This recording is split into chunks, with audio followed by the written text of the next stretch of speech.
Escape to a world of enchantment. Run with the wonders of nature. Swim in our crystal clear waters. See things you've never seen before in the complete Super Mario world. With 78 levels, it's Mario's biggest adventure ever. Now on Game Boy Advance. Come, spend time with us.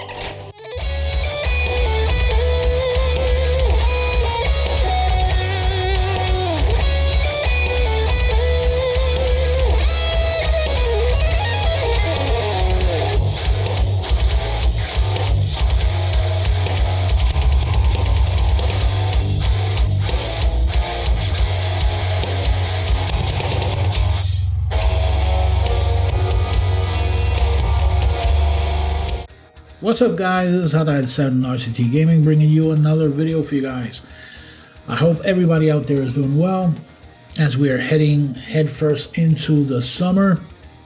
Already the cool breezes of spring or whatever was left of winter on my side or my end of things is starting to fade away and the heat is starting to come in. So here we go. But enough of that. We are here to cover Game Boy Advance or GBA. I alluded to this last video that I did on the Game Boy Dynasty of portables, covering the OG Game Boy and of course the super follow-up, the Game Boy Color. But today is all about the Game Boy Advance, and guys, I gotta say, I mean, this is a weird one for me, and let me explain why I say it's a weird one. It was very much, I was waiting, expecting for so long to see the Game Boy move on from the super long stay, overdue stay of the Game Boy. You know, that generation lasted like forever. It did not want to go away. The only thing closest to that in my memory is the PS2. PS2 on the console side of things is, you know, people still talk about, oh my god, they're the best selling. Of course they're the best selling. They were still around selling for almost 12 years. And Game Boy, the original, happened to have the same thing happen, but years earlier, of course. And on the portable side of things, after creating the market, you know, for portables with the Game Boy, they have to do, at this point, they cannot stretch it anymore. And they have this come to market, the Game Boy Advance. Now, I say it's weird because when you look at it at the time of release of each one of these portables, you're going to notice that, of course, a lot of people are quick to point out at these portables, they're looking, when they see a Nintendo portable, they're looking for a portable equivalent of the console at the time. So this came out basically when the GameCube was around.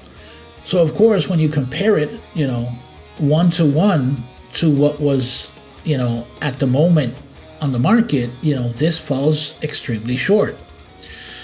But if you look at it from the perspective of, you know, just portable, just forget the console side for a second and look at it exclusively as a portable, you're gonna notice a very familiar pattern.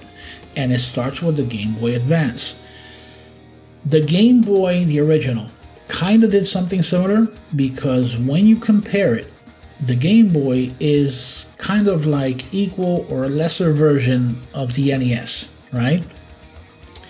But then after that long ass stay, and we jump to the next system in line, which is the Game Boy Advance, you start to see this emerging pattern happen with all the portables going forward, which is Game Boy Advance being equal or greater than the Super Nintendo. When you look at the next one in line, the DS, you're going to see that it's equal or greater than the N64. And then when you look at the 3DS, you see that it's equal or greater than the GameCube.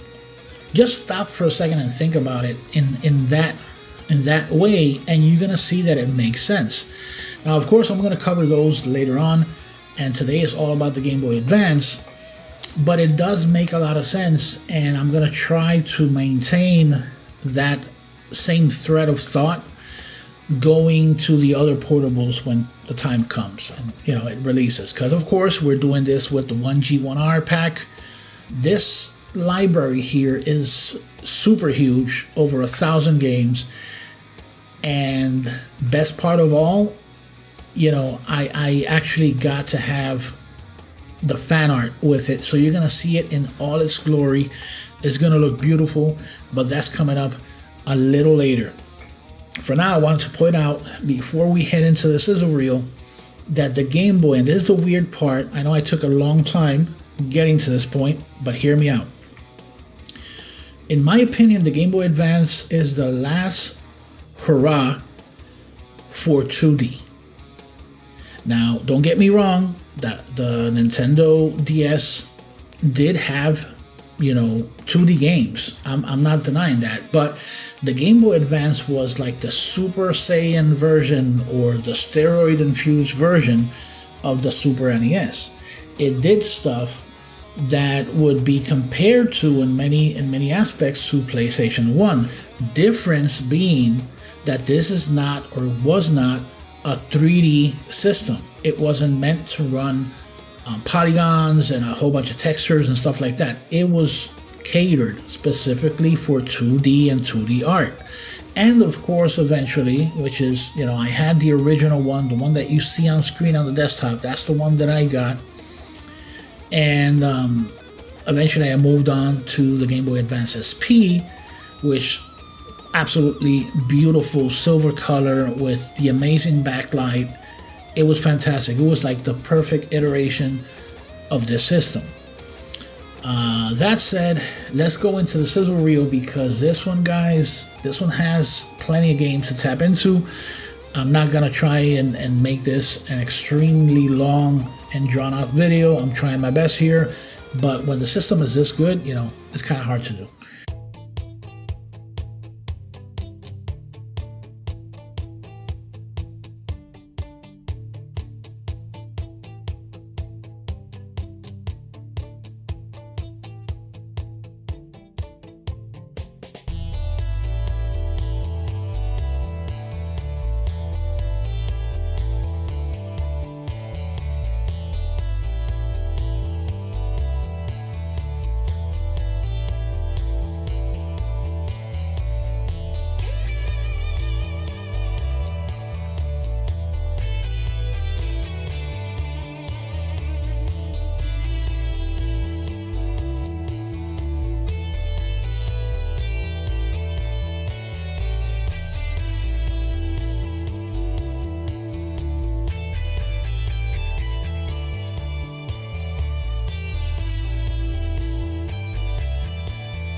All right, guys, we're back. So let's head right in.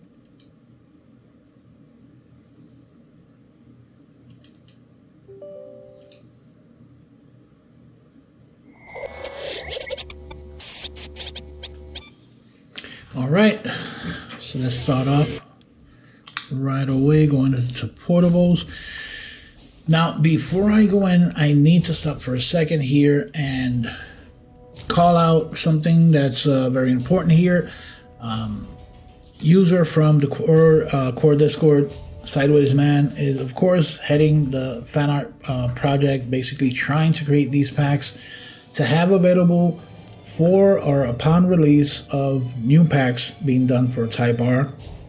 And he's doing his best, limited resources, limited time. So any help from any member of the community is very, very much welcome. So please try to help the guy out. He's doing a great job. And, this one, for example, that you're going to see here, which is the Game Boy Advance, is actually one that, all things lined up, and it was so perfect, the timing, that I'm able to show you guys how the actual fan art looks on this one, because it's going to be already available for you guys. So that shows that if you guys can help him out, we can have the fan art in a more timely fashion. So please help the guy out.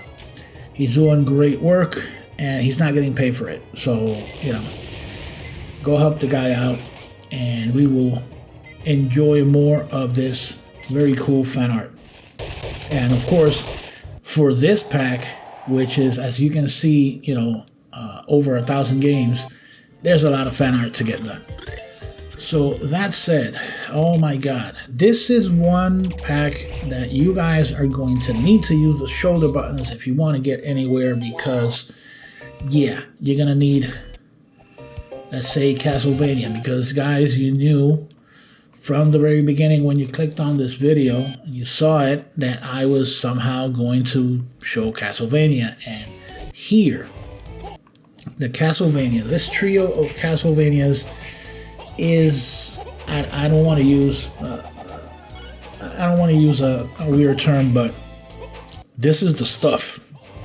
This is the stuff right here. Circle of the Moon came out at a time where, already Symphony of the Night already had rave reviews, and a whole bunch of these new generation fans were already proclaiming it, the best Castlevania ever. And here, out of nowhere, Circle of the Moon drops for the Game Boy Advance, and it's like, holy crap. Granted, it does not do as much as, let's say, in terms of graphics and stuff like that, and trickery, it doesn't measure up completely to Symphony of the Night and what that did. But oh my God, was this impressive, and more so considering that this was done on a portable. And so many hours that you get out of this game, and this game alone, that's amazing. So yeah, I always gush over Castlevania because I love them all. I have my favorites. But this started me down a path where I was completely hooked with each and every one. And as soon as I finished one, I was already wishing and waiting and biding time till the next one came around. And the cool thing about it is that it actually stayed that way right up until, the single version, the only version of Castlevania that I remember on the 3DS. And basically that's it. No more Castlevanias, Pachinko, and all that crazy stuff. You guys know what I'm talking about. Now this one has the Crazy Whip action to remind us of Super Castlevania 4. Yeah, a ton of them. Now this one I'm showing here because I want you guys to check out the crazy nice bezel.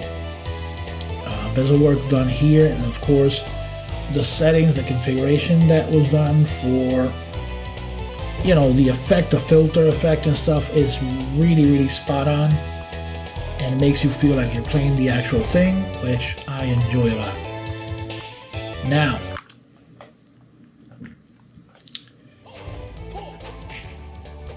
I'm not going to sit here and pretend that they're not there's like hundreds of different games that were equally good as that Castlevania right there. I'm not going to promise I'm going to show you all of them because hell no, it's going to take just too much time. This version right here of Contra, which is, for me, is a port of the Super NES version, which needs no introduction. We get to see a lot of these here.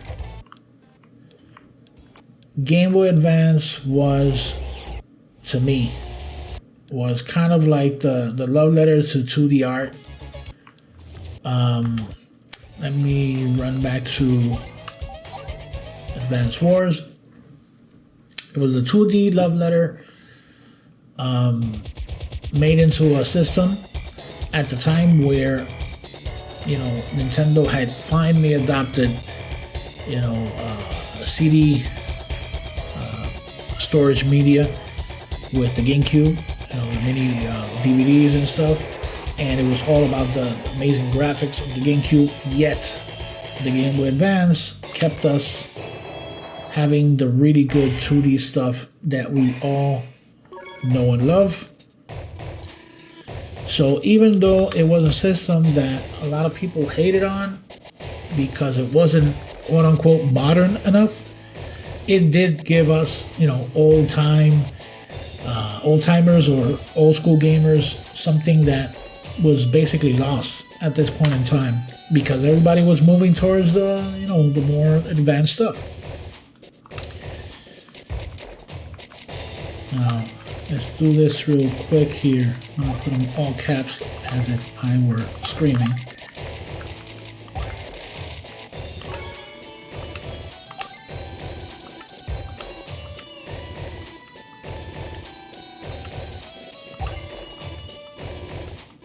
And I miss this, man. I really, really do miss this. Now, needless to say, we did not lose completely 2D, or we did lose it for a time, let's say after PlayStation 2 going forward, but it was recovered in many ways with the indie scene and the indie companies going back to the pixel art and all that stuff, and we see it almost like everywhere. So it's not, it doesn't have the same impact, nostalgia impact as, you know, as before when this came out, but it's an awesome thing to have.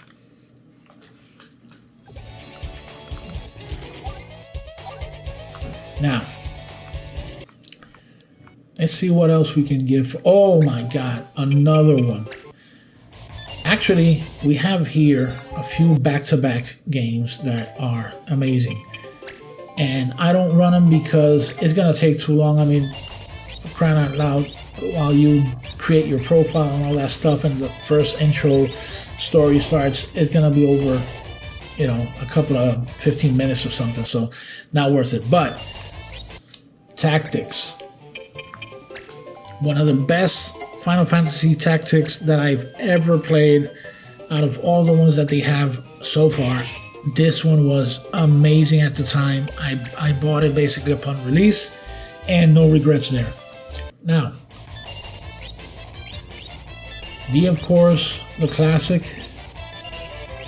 And there's so many of them here, you know, no point in mentioning this, of course, before many other collections came out. We had the opportunity to relive in all its glory the SNES versions.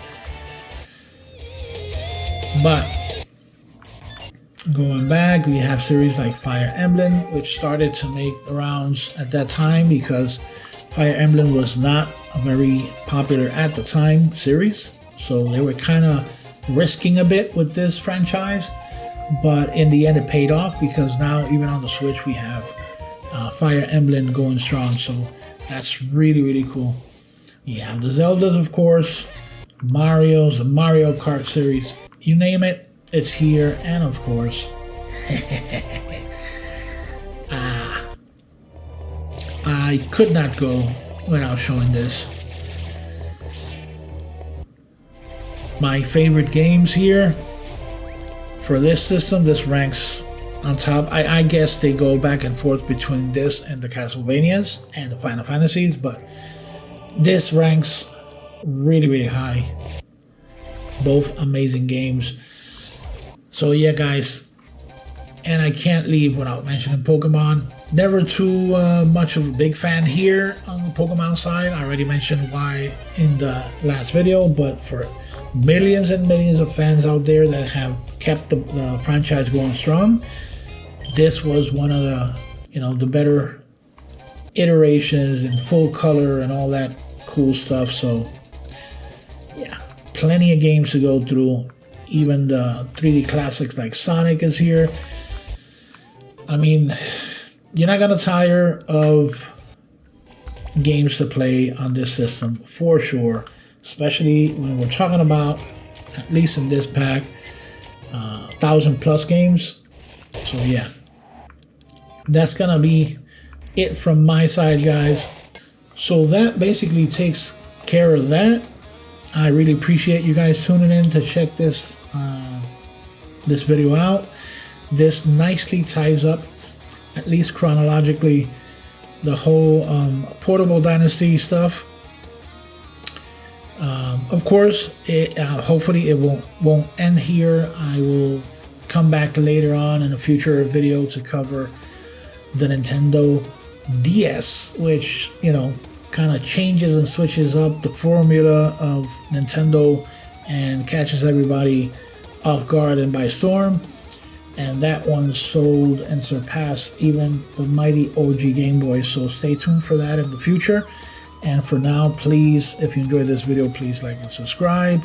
Support the guys over there at the Core Discord. Sideways Man, thanks a lot again for the fan art. Amazing, amazing stuff. And I will catch you on the next one, guys. Take care.